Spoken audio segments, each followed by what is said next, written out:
Hello everyone, Daryl the Northern Vinyl Guy back at you with another video, and on today's installment we have my 5 Grail records that I would like to try to obtain. Most of these are pretty rare or uncommon, or in the sense that I just can't afford to buy them. But what is a Grail? Well, according to Oxford Dictionary, a Grail is a thing that is eagerly pursued or sought after. So a lot of these I have on my Discogs want list, but they're kind of Grails. Now my Grails, because of the types of music and just the eclectic style that I have, you're not going to be seeing things in here like the Beatles, Meat cover or anything like that. We're not going to be looking at those types of rare things. These ones are more on what I would say are the obscure side. And so with that in mind, without further ado, let's get into this.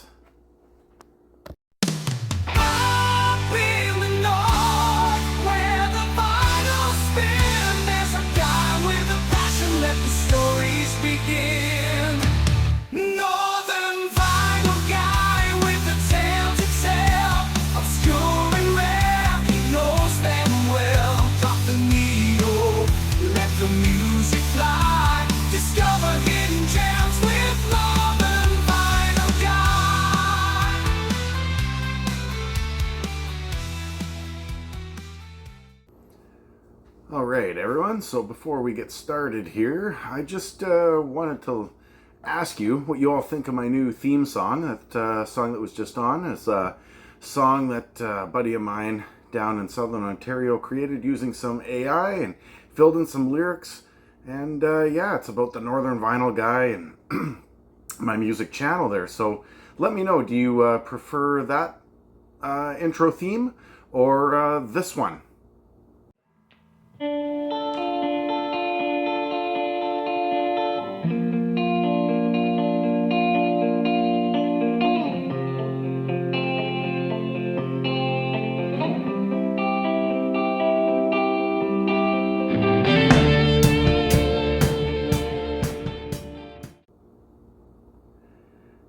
So here we go. Here we get started with my Grails.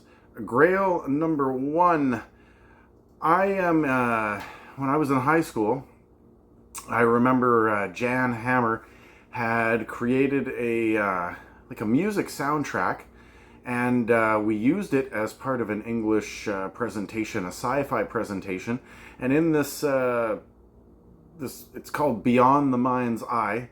Which is my Grail. But Jan Hammer, better known for the Miami Vice theme, Crockett's theme, 1985, 86-ish type music. But in 1992-93, he created this soundtrack, and it's all AI based, and it's pretty much like a 45-minute video or movie.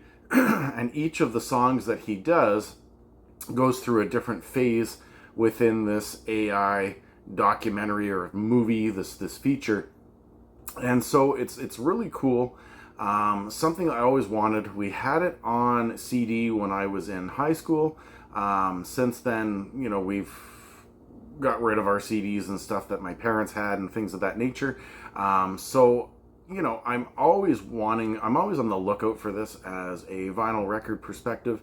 As of the other day when I had checked this on Discogs again, there's only one pressing that was ever made for Beyond the Mind's Eye, and it was a Netherlands pressing, 1993. I have never seen it for sale on Discogs. I've actually got it on there as part of my wish list.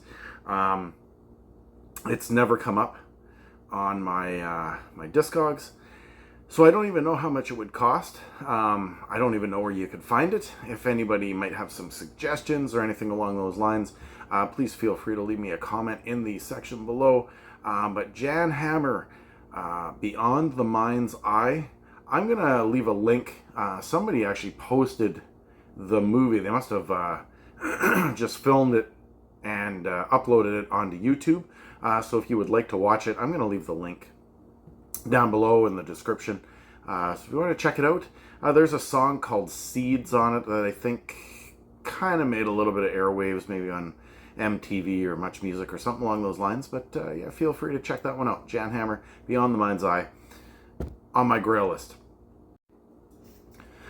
All right, kicking it in at number 2 on my Grail list is a Greenlandic band. Yeah, I know it's kind of an unusual one. This is a band called Sume, or Soom, I can't remember the pronunciation. And they had an album in 1973, their debut album, and it's called Sumit. And I came across these Greenlandic bands during Record Store Day one year. I was just checking out a whole pile of different record stores from around the world online, mainly through COVID. And, you know, so I decided, you know, to check out some of their music. And I ended up ordering some vinyl from a place in Greenland called Atlantic Records, I believe it's called. And I bought some bands that they had, one called Anuk, another one called Nanook, one called Secure Escape. So some different bands from that region. Some of them are Danish, some of them are Greenlandic. The one thing that I do know is that the bands that do that, like Anuk and Nanook and this band Sume, they sing in their traditional language. So the music is in Greenlandic. Now this Sume band is classified according to Discogs as more like a proggy psych music, kind of along the lines of folk, I guess even. I would love this. I've listened to it on YouTube. I've kind of streamed it. But I would like a copy of the original album from 1973. It comes in, I believe, 2 different pressings. I know one's a blue pressing or a blue label, and one of them is a red label. Either way, unfortunately, these copies are unaffordable. Even from the shop itself, they had some used ones, and even just to ship it to Canada, including the cost in Danish kroner, is just too much. So we're looking at anywhere between 150 for a, you know, VG plus to a near mint, and anywhere up to the $300 and $400 range, depending on the day on Discogs. So it's just unaffordable. But I would love to get a copy. It'd be a pretty cool thing. But for now, I guess I'm just stuck listening to it on YouTube. So at the number 2 spot, Sume's Sumit, 1973. In the 3rd spot, on previous videos, some of you may know that I am a fan of Beavis and Butthead from MTV. I once tried to record all their episodes by pushing pause and record on Friday nights in my parents' basement, using just a VCR and a VHS tape. And I had a ton of episodes. Since then, I've purchased the DVDs and the sets on my own. I have them at home. But the one CD that I used to have was the Beavis and Butthead Experience. Now, if you are familiar with this particular one, it kind of became a cult classic in the early 90s. Beavis and Butthead did a music video. They sang "I Got You Babe" with Cher. And that is the album that it falls on. Now, other musicians, it's mainly like an alternative rock, heavier style music, but Beavis and Butthead kind of sing with different bands on there, including Anthrax, Megadeth, Jackal, Primus, and even White Zombie makes an appearance on there. So there's some pretty cool stuff that's on there. But the thing is that there is only one pressing of the record itself. From 1993, it is a Brazilian copy, currently not for sale. I don't think I've ever seen it for sale. I've checked online.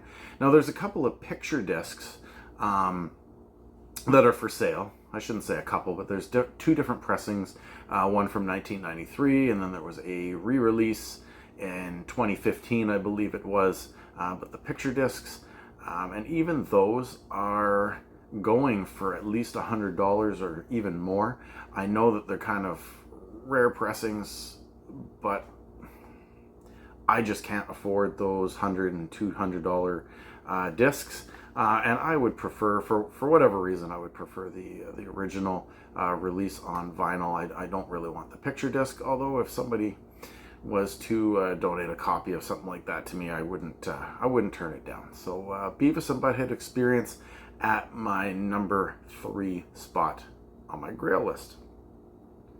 Now, number 4, one band and musician that I haven't talked about, but sometime down the road I am going to do a video on Bruce Hornsby and the Range. Bruce Hornsby and the Range are probably one of my top 3 favorite band musicians from the 1980s. And I own all 3 of his albums, those the Hornsby Range albums from the 1980s. The one album that I've always been interested in owning, but I've never been able to afford a copy of this, is Bruce Hornsby's solo album, Harbor Lights from 1993. And that is the one that has the title track, Harbor Lights, but it also has another song that made the Billboard, I believe it made the Billboard Top 40. I probably should have looked that up before making this, but Fields of Gold is a great song by him. And so, or Fields of Grey, not Fields of Gold. Fields of Gold was Sting. Fields of Grey, is Bruce Hornsby, and I really like those songs. However, currently on Discogs, for a used copy in the even just VG range, some of the covers are, in the past I've looked this up, a lot of them come from places in Europe, and they seem pretty beat up. Like the covers are in good condition. The vinyl itself might be in VG, but if you want to get a near mint copy, you're looking at anywhere between $100 and $170 US or Canadian, depending on where you're at. And so once again, it's just this affordability thing, but I would love a copy of Bruce Hornsby's Harbor Lights. So if I'm ever able to find it, I will pick it up if it's a decent price. And last but not least, and I think that this is the Grail that I have on here that, for affordability's sake, I saw a mint copy of this on Discogs being advertised for like $600 on this 5th Grail of mine. And that is the 1995 European press of A Spanner in the Works by Rod Stewart. Now, behind me on my shelf here, I can't reach it, but I do have a box set, a Rod Stewart box set, and it covers his music all the way back from 1964 to, I think it's 1990. And so I have pretty much the entire collection of his stuff in this box set, but what I don't have is the Spanner in the Works from 1995.